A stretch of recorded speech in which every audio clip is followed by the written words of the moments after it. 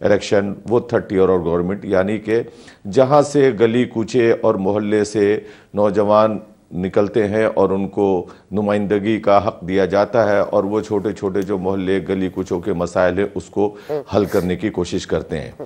لیکن ہمارے ہاں اگر آپ تاریخ کو دیکھیں تو ہمیشہ ڈکٹیٹرشپ کے زمانے میں تو یہ بلدیاتی انتخاب کا انعقاد ہوا، اور پچھلا 2015 میں بھی جو الیکشن ہوا وہ بھی کسی سیاسی جماعت کے وجہ سے نہیں، بلکہ اس وقت کے chief justice of Pakistan Iftikhar Chaudhry صاحب کے حکم پہ یہ انتخاب ہوا تھا. تو یہ بدنصیبی ہے ہمارے ملک کی کہ جمہوریت کی ہم بات کرتے ہیں، جمہوری اقدار کی بات کرتے ہیں، جمہوریت کے فروغ کی بات کرتے ہیں، لیکن جہاں سے جمہوریت کا پودا نکلتا ہے اس پودے کو ہم لگانے کے لیے تیار نہیں ہوتے. جہاں تک آپ نے بات کی ہے کہ بلدیاتی انتخاب کے حوالے سے ہم حصہ لیں گے، دیکھیں ہوا کیا ہے کراچی میں.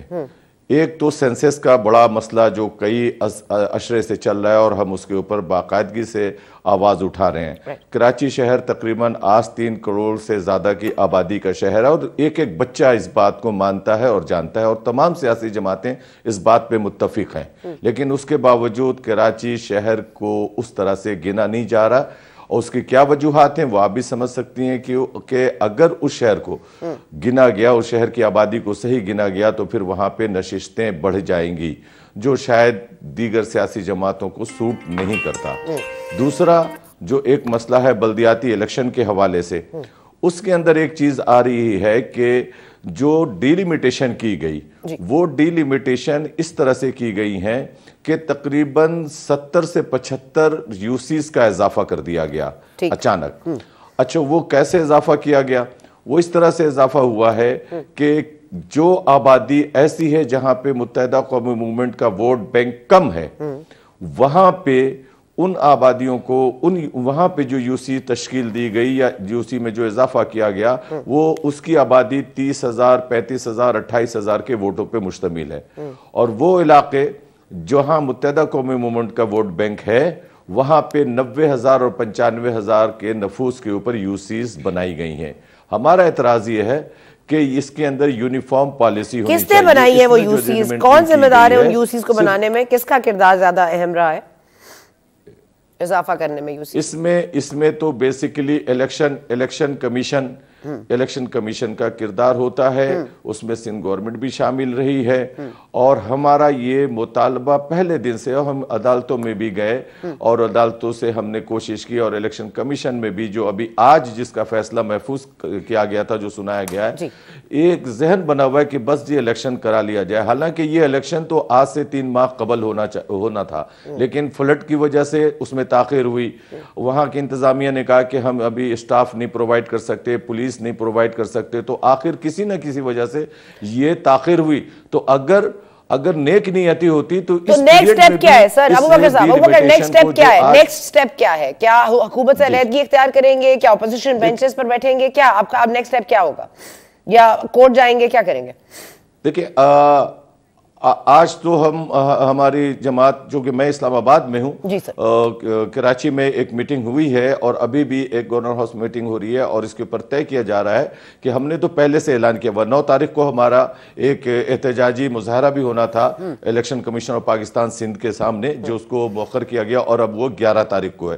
تو ہم نے الیکشن کمیشن میں پیٹیشن دائر کی. جو ووٹر لسٹ ہے، میں خود ذاتی طور پہ میرے اپنے گھر میں جو ووٹ تھے 17 ووٹ تھے، 17 ووٹ میں یہ جو ابھی لسٹ دی گئی اس کے اندر میرے اپنے گھر کے تقریباً 5 سے 6 ووٹ جو ہے نا وہ غائب ہیں، وہ کسی فہرست میں موجود نہیں ہے. تو آپ بتائیں کہ جب ایک ووٹر کو اس کے ووٹ کا حق نہ دیا جائے، ووٹر لسٹ دنیا چاند پہ پہنچ گئی، دنیا ترقی کر کے کہاں چلی گئی، لیکن اس پاکستان کے اندر آج تک ہم ایک ووٹر لسٹ کو صحیح نہیں کر سکے اس ترقی یافتہ اور سائنسی دور میں. اب مجھے نہیں پتا کہ یہ ہم کر نہیں سکتے، ہمارے اندر اہلیت نہیں ہے، یا پھر ہم کرنا نہیں چاہتے. یہ تو جو لوگ کر رہے ہیں وہی بتائیں گے. سر یہ ابو بکر صاحب سوری، ایک امپورٹنٹ ایشو ہے کیونکہ وہ دیکھیں نا خونی الیکشنز کی بات کریں علی زیدی صاحب، اور دوسری طرف پاکستان پیپلز پارٹی یہ دعویٰ کر رہی ہے کہ میئر بھی پاکستان پیپلز پارٹی سے آئے گا. اگین آپ کے معاہدے کی خلاف ورزی ہے، میئر تو آپ کا آنا تھا. کیا یہ بات طے ہوئی تھی، اور کیا آپ کو اس سے کوئی شوق ہوا ہے کہ میئر وہ اپنا لانا چاہتے ہیں؟ دیکھیں میئر لانے کی جہاں تک بات ہے، ہم نے سنا 4 سال پہلے سپریم کورٹ میں کے عدالت میں گئے، اور وہاں ہم نے جو اس وقت میئر تھے اس کو جو اختیارات نہیں تھے، اس کو فائنینشلی اور ایڈمنسٹریٹیولی اختیارات نہیں تھے، وہ چیف ایگزیکٹو جو صوبے کا ہوتا ہے اس کا محتاج رہا. وہ صرف سیلری دیتا تھا، اور سیلری دینے کے لیے ایک ڈسپیچر یا ایک ڈاکیے کا کردار ادا کرتا تھا. اچھا، جب ہم نے 148 کے اختیارات کی بات کی اور سپریم کورٹ میں وہ کیس چلتا رہا، تو بہرحال وہ بہت دیر سے اس کا فیصلہ آیا، لیکن وہ فیصلہ آیا. آج آپ بتائیں کہ ہم کہاں جائیں؟ سپریم کورٹ جو اس پاکستان کی سب سے بڑی عدالت ہے، اور اس کے چیف جسٹس نے ایک فیصلہ دیا، ہماری جمہوری قوتیں اس چیف جسٹس کے اس سپریم کورٹ کے فیصلے کو عمل کرنے کے لیے تیار نہیں. تو آپ بتائیں کہ پھر ایک جمہوری طاقت ٹھیک ہے سر، آپ کہیں مت جائیں، لیکن یہ بتا دیجئے آخر میں سر جو گورنر سوری صاحب ہیں، ان کی جو سارے ایفرٹس ہیں آپ لوگوں کو اکٹھا کرنے میں، مصطفیٰ کمال صاحب بھی مان گئے ہیں، جو خالد مقبول صاحب کے بارے میں انہوں نے پاس میں بات کی اس سے بھی چلیں، انہوں نے ایکسیپٹ کر لیا، انہوں نے کہا بھول جاؤ آگے بڑھو. فاروق ستار صاحب ہی ایک مشترکہ پریس کانفرنس کر چکے ہیں. کیا اب صرف عہدوں کے اوپر بات چیت باقی ہے کہ ایک ہم اناؤنسمنٹ سنیں گے ایکسکلوسیو، یا ایک پراپر اناؤنسمنٹ، آفیشیل اناؤنسمنٹ ہو جائے گی کہ بھائی مصطفیٰ کمال صاحب کو ظاہر ہے کہ خالد مقبول صدیقی صاحب کا تو عہدہ نہیں ملنے والا، لیکن عہدوں پہ ابھی بھی کیا کوئی ابھی تک گرے ایریاز ہیں؟ سرا دیکھیں، سیاسی جماعتوں میں اس طرح کی صورتحال پیدا ہوتی رہتی ہے. کل پیپلز پارٹی اور نون لیگ ایک دوسرے کے شدید مخالف تھے، لیکن آج وقت اور حالات کی وجہ سے سر ان کو چھوڑ دیں، وہ تو پتہ نہیں کیا ہیں. آپ اپنا بتائیں کہ آج آپ لوگ کٹھے ہیں تو ابھی کب ہوگی آفیشیل سٹیٹمنٹ، آفیشیل اناؤنسمنٹ؟ آپ لوگ سب تینوں کٹھے ہو کے خالد مقبول صاحب، مصطفیٰ کمال صاحب، وہ کب کہیں گے کہ میں آج پاک سرزمین پارٹی کو چھوڑ رہا ہوں، ختم ہو گئی پاک سرزمین پارٹی؟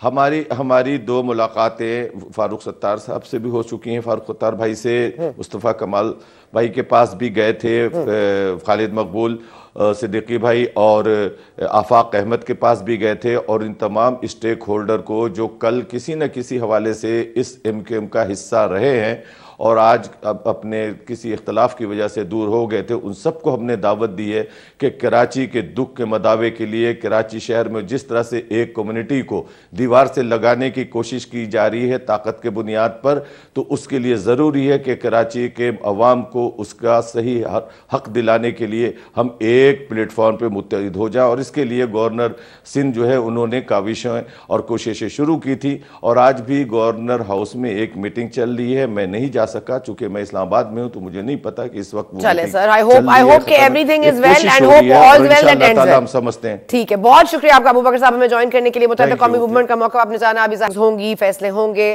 یہ اسلام آباد میں موجود تھے ابو بکر صاحب، ظاہر ہے ان کو بھی اب میٹنگ ختم ہونے کے بعد ہی اپڈیٹ ہو سکیں گے، اور آپ کو بھی ہم اس وقت اپڈیٹ کریں گے. نمبر گیم پنجاب کا بڑا مسئلہ بنا ہوا ہے. یہاں پر آٹا نہیں ہے. آٹا کس نے روکا ہے؟ پنجاب میں آٹا کیوں روکا گیا ہے؟ بلوچستان کو آٹا کیوں نہیں دیا جا رہا؟ اس پر بھی بات کرنی ہے، اور ساتھ ہی ساتھ پاکستان پیپلز پارٹی پر قسمت بڑی مہربان ہو رہی ہے. ایسا کیوں ہو رہا ہے؟ وقفے کے بعد. آج پنجاب اسمبلی کا اجلاس جس وقت کے لیے بتایا گیا تھا کہ جس وقت یہ شروع ہونا تھا اس سے بہت تاخیر کے بعد شروع ہوا، بہت گھنٹوں کی تاخیر ہوئی، لیکن اس کے بعد ظاہر ہے کہ بہت سارے شور شرابے میں بہت سارے بلز منظور ہو گئے. لیکن ساتھ ہی ساتھ ہم دیکھ رہے ہیں کہ مقبول ترین پارٹی PTI جو ہے وہ تھوڑی سی شاید مقبولیت میں کم ہو رہی ہے. لیکن ساتھ ہی ساتھ ہمیں یہ بھی دکھ رہا ہے کہ مونس الہی صاحب کے اوپر بڑا پریشر آ رہا ہے. کوئی ان کے دوست کو بلیک ویگو میں اٹھا کے لے جاتا ہے، پھر وہ FI کے پاس سے برآمد ہوتے ہیں، اور اسٹیبلشمنٹ کا بڑا کردار عمران خان صاحب کو بھی نظر آ رہا ہے. انہوں نے کہا خدا کے واسطے اسٹیبلشمنٹ ذرا اب دور رہے. اب ان تمام تر معاملات میں پاکستان پیپلز پارٹی کے اوپر بڑی مہربان ہے قسمت. اس کے حوالے سے بات کریں گے. ناصر حسین شاہ صاحب ہمارے ساتھ موجود ہیں، اور ہمارے ساتھ پرویز الہی صاحب کے کیمپ سے موجود ہیں سمینہ خابر حیات صاحبہ. بہت شکریہ آپ دونوں ہستیوں کا. سر ناصر حسین شاہ صاحب، باپ پارٹی کا پیپلز پارٹی میں شمولیت کا اعلان، اب آپ لاکھ کہیے کہ اس میں ایسی کوئی بات نہیں ہے، لیکن ظاہر ہے کیونکہ ایک باپ پارٹی کا سب کو پاس پتہ ہے، ان کو پتہ ہے کہ ڈائریکشنز کہاں سے لیتے رہے ہیں. پھر ایک ظاہر پاسٹ ہمیں پتہ ہے اسٹیبلشمنٹ کی جو میڈلنگ ہوتی ہے. اس میں آپ کیا کہیں گے, کیا ہوا ہے کہ یہ ایک دم سے آپ کے اوپر جو قسمت کی دیوی بڑی مہربان ہو رہی ہے پاکستان پیپلز پارٹی پر؟ بسم اللہ الرحمن الرحیم. جی سر. اللہم صلی علی محمد و آل محمد. دیکھیں بالکل واضح ہے ایک چیز کہ جب سے ادارے پولیٹیکل ہوئے ہیں تو وہ لوگ یا وہ شخصیات جن کو پریشرائز کر کے یا جو بھی طریقہ کار تھا ان کو کہیں بھیجا گیا, کچھ بھی کیا گیا, وہ اگر اب نہیں ہو رہا تو وہ سب لوگ ظاہر ہے ایسی پارٹی کی طرف ہی جائیں گے کہ جس کو وہ سمجھتے ہوں کہ یہ واقعی پولیٹیکل پارٹی ہے, اور ایسا نہیں ہے کہ جس کو بنایا گیا ہو اور پھر بعد میں ایک پانی کا بلبلہ ہو. اور جو خان صاحب جو بات کر رہے ہیں وہ اسی اندازے پہ کر رہے ہیں کیونکہ ان کو پتہ ہے کہ ان کو کس طرح یہ لوگ لا کے دیے گئے اور کیا ہوا, تو وہ یہی اب سمجھ رہے ہیں. لیکن حقیقت یہ ہے کہ جب یہ پریشر کم ہوا, یہ ٹیلی فون کالز آنی بند ہوئی, تو لوگوں نے سیریسلی اندازہ تو کر لیا نا جو ان کا طرز حکمرانی تھا 3 سال کچھ ماہ کچھ دن کچھ گھنٹے, اور آپ نے دیکھا کہ ان کے جو الائز تھے وہ ان سے نالا تھے. شروع میں مینگل صاحب چھوڑ گئے, پھر دوسروں پر پریشر یا کہہ لیں کوئی منت ہوتی رہی, کچھ بھی ہوتا رہا, اور جب یہ چیزیں ہٹیں تو پھر سب چیزیں سامنے آ گئیں. اور آپ نے دیکھا خان صاحب خود کہہ چکے ہیں کہ ہمارا تو اجلاس بھی انہی کے مرہون منت تھا, یہی لوگوں کو پریشرائز کرتے تھے, فون کرتے تھے. تو یہ ایک, لیکن اب اس کو رنگ دوسرا دیا جاتا ہے کہ جی اب ان کو پریشر دے کے بھیجا جا رہا ہے. ایسا بالکل نہیں ہے. ہو یہ رہا ہے کہ وہ پریشر ختم ہوا ہے, پولیٹیکل ہوئے. دو چیزیں ہیں نا, ایک طرف چلے پہلے پریشر سے آتے تھے, آج خوشی خوشی آ رہے ہیں. ویری گڈ آنسر صاحب, یہی تو زبردست بات ہوگی. سر سمینہ, آپ یہ یقین سے کہہ سکتی ہیں کہ یہ جو ناصر حسین شاہ صاحب کہہ رہے ہیں بالکل درست بات ہوگی, کیونکہ ظاہر ہے مقبول ترین پارٹی تو پی ٹی آئی تھی, اب شاید نہیں ہے, اور غیر مقبول ترین میں اب نون لیگ اپنا نمبر لے رہی ہے آگے. تو آپ کو لگتا ہے پاکستان پیپلز پارٹی موزوں چوائس ہے اور شاید اسٹیبلشمنٹ کا اس میں کوئی کردار نہ ہو؟ بہت شکریہ ثنا, آپ نے اپنے پروگرام میں بلایا. تو مقبول ترین کرنے والے بھی یہی لوگ ہیں ثنا. دیکھیے ابھی ناصر صاحب نے کہا, بہت سینئر میرے کولیگ ہیں یہ, ابھی انہوں نے کہا کہ بھی کچھ سالوں کی یہ حکومت صحیح نہیں کام کر رہی تھی, انہیں کیا ضرورت پڑی تھی رجیم چینج کرنے کی, ان کو 1 سال اور دے دیتے, اس کے بعد عوام نے ان کو سلیکٹ نہیں کرنا تھا. انہوں نے موقع دیا, اس کو پاپولر کر دیا. رجیم چینج کے بعد خان صاحب زیادہ پاپولر ہوئے, اس سے پہلے تو جو عوام کا رائے تھی میڈیا صاف دکھا رہا تھا, ان سے ڈیلیور نہیں ہو سک رہا تھا. ان لوگوں نے کوئی حکمت عملی نہیں بنائی, صرف اور صرف ای وی ایم مشینیں اور ووٹ جو تھے باہر کے ممالک کے وہ ختم کرنے کے لیے اور اپنے کیسز ختم کرنے کے لیے نیب کو اپنے انڈر, ایف آئی اے کو اپنے انڈر. نون لیگ نے فائدہ اٹھایا. اس دفعہ نون لیگ نے پیپلز پارٹی کو بھی ہاتھ کرا دیا تھا, بلکہ زرداری صاحب بھی کچھ لمحے کے لیے, حالانکہ میں زرداری صاحب کو بہت زیرک سیاستدان سمجھتی ہوں, بہت عقل سمجھ رکھنے والے بہت بڑے لیڈر ہیں, لیکن ان کو بھی ہاتھ دے گئے تھے یہ لوگ. تو یہ صرف اپنے کیسز کلیئر کرانے آئے تھے. آج آپ اسمبلی کا دیکھ لیجئے حال, میں ہنس رہی تھی, میں ادھر ہی موجود تھی, وہاں پہ خواجہ آصف آئے ہوئے تھے, وہاں پہ رانا ثناء اللہ آئے ہوئے تھے, وہاں پہ تارڑ صاحب آئے ہوئے تھے, وہاں پہ سعد رفیق آئے ہوئے تھے, اور میں ان کو کہہ رہی تھی آپ معیشت کا حال دیکھیں, آپ آٹے کا بحران دیکھیں, آپ اتنے مشکل حالات میں لا اینڈ آرڈر کی سچویشن دیکھیں, آپ سارے ادھر بندے توڑنے اور بندوں کو ایبسنٹ کرانے آ گئے ہیں. آپ کو تو چاہیے فیڈرل کو سنبھالنا. یہ پنجاب کے اوپر ان کی نظریں ہیں, پنجاب سے ہٹیں تو یہ کوئی کام کرے. اچھا ایک منٹ, ناصر حسین شاہ صاحب آپ کی نظریں ہیں پنجاب پر کہ نہیں؟ آپ لوگ نے تو بہت خوشی خوشی کہہ دیا حمزہ شہباز کو لے آئیے, تو آپ لوگوں کا پنجاب میں انٹرسٹ ہے سر؟ کوئی فارورڈ بلاک میں آپ بنا رہے ہیں, کچھ ایسا ہو رہا ہے؟ جی سمینہ خاور حیات صاحبہ بہت سینئر پولیٹیشین بھی ہیں, بڑا وہ رکھتی ہیں, آگاہی بھی رکھتی ہیں, اور ان کا بڑا ادراک ہے. تو اصل ایشو یہ ہے کہ یہاں پہ جو یہ گورنمنٹ تھی, انہوں نے بالکل صحیح کہا کہ اس وقت آپ دیکھ لیں کہ جو بھی ہوتا تھا اپنا یہ الیکشن بائی الیکشن ہو رہے تھے جب پی ٹی آئی کی وفاقی حکومت تھی, تو وہ سب لوز کر رہے تھے. اور بعد میں یہ جھوٹا بیانیہ جو آیا کہ سائبر والا دیگر چیزیں اس سے ہوا. پھر یہ جو مہنگائی ہے اس کی وجہ سے, اور وہ ہوئی کس وجہ سے, وہ جو خان صاحب کی کارکردگی